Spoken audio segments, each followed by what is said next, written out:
আজকে নিয়ে এসেছি রেস্টুরেন্ট স্টাইলের ফিরনির রেসিপি নিয়ে।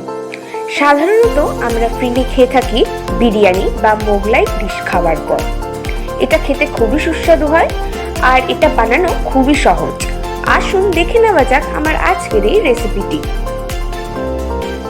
ফিরনি বানাবার জন্য নিচ্ছি 1 মুঠো বাসমতি চাল, অর্থাৎ 50 গ্রাম চাল। এই চালটাকে ভালো করে ধুয়ে 30 মিনিটের জন্য ভিজিয়ে রেখে দেব। 30 মিনিট পর দেখুন চালটা ভালো করে ভিজে গেছে। এবারে একটা ছাঁকনিতে চালের যে জলটা আছে সেটা ছেঁকে নেব।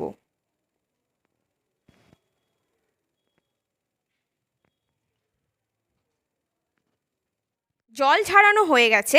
এবারে এই চালটাকে এই প্লেটের মধ্যে ছড়িয়ে দেব। দেখুন চালের সমস্ত জল একদম শুকিয়ে গেছে। এবারে একটা মিক্সিতে আমি চালটাকে গুঁড়ো করে নেব। একদম মিহি করে গুঁড়ো করবেন না, একটু দানা দানা থাকবে। চাল গুঁড়ো হয়ে গেছে। এইবারে চলুন নেক্সট স্টেপের দিকে এগোনো যাক। কড়াইতে নিয়ে নিয়েছি 1 লিটার দুধ। দুধটাকে ভালো করে জাল দিয়ে নিতে হবে। দুধটাকে ক্রমাগত নেড়ে যেতে হবে। ফিরনির দুধে সর পড়তে দেওয়া যাবে না, সর পড়লে ফিরনিটা ভালো লাগবে না।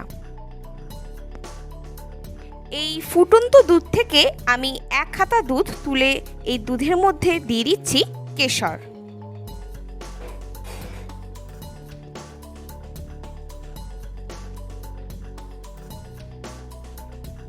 এবারে ফ্লেমটাকে লোতে রেখে দিয়ে দিচ্ছি পেস্ট করে রাখা চাল।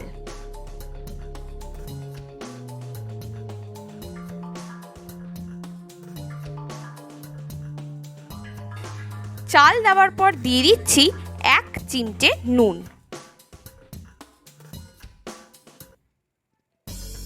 এবারে এই দুটোকে ক্রমাগত নেড়ে যেতে হবে। এবারে অ্যাড করছি 1/2 কাপ চিনি। ফিরনিতে মিষ্টির পরিমাণটা কম থাকে। চিনি দিয়ে আবারও ভালো করে নেড়ে নেব। চিনি দিয়ে ভালো করে নাড়ার পর দিয়ে দিচ্ছি 1/2 চামচ এলাচের গুঁড়ো। দিয়ে দিচ্ছি আগে থেকে দুধে ভিজিয়ে রাখা কেশর। আবারও ভালো করে নেড়ে নেব।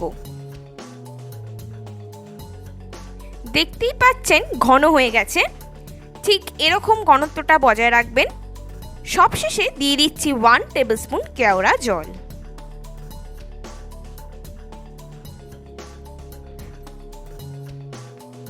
কেওড়া জলটা দিয়ে ভালো করে মিশিয়ে নেব। আমরা ফিরনিটা সম্পূর্ণ লো টু মিডিয়াম ফ্লেমে রান্না করব। ফিরনি একদম তৈরি। এবারে গ্যাসের ফ্লেমটাকে অফ করে দেব।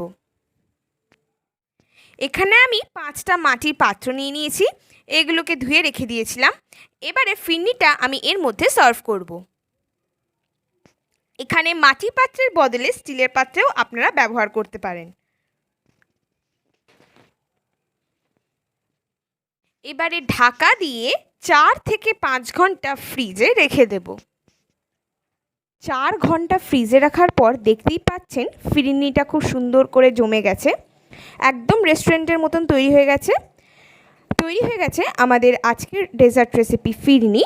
এইটা আপনারা অবশ্যই বাড়িতে ট্রাই করবেন এবং আমাকে কমেন্ট বক্সে কমেন্ট করে জানাবেন কেমন লাগলো। ধন্যবাদ।